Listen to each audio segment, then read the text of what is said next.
અછત હવે થાળીનું ભોજન મોડું કરી શકે છે। મીઠું તૈયાર છે, પણ ડીઝલ વિના તેને ભેગું કેવી રીતે કરવું તેની મૂંઝવણ છે। ગુજરાતમાં વર્તાઈ રહેલી ડીઝલની અછતની સીધી અસર હવે મીઠા ઉદ્યોગ પર પડી છે। સુઈગામ તાલુકાના બોરુ અને મસાલી સહિત 10થી વધુ ગામોના અગરિયાઓ ભારે મુશ્કેલીમાં મુકાયા છે।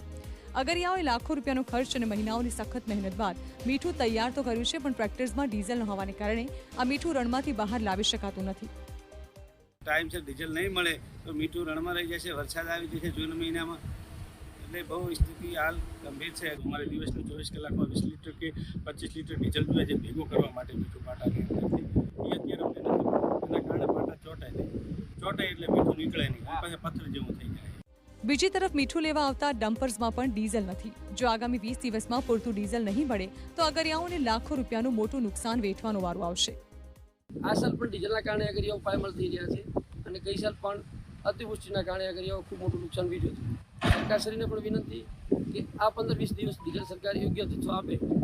સુઈગામનું આ મીઠું ભરૂચ અને વડોદરાથી લઈને પંજાબ, હરિયાણા તેમજ જમ્મુ કાશ્મીર સુધી સપ્લાય થાય છે, જે હવે અટકી પડ્યું છે। તો ડીઝલ મુદ્દે ખેડૂતોની હાલાકી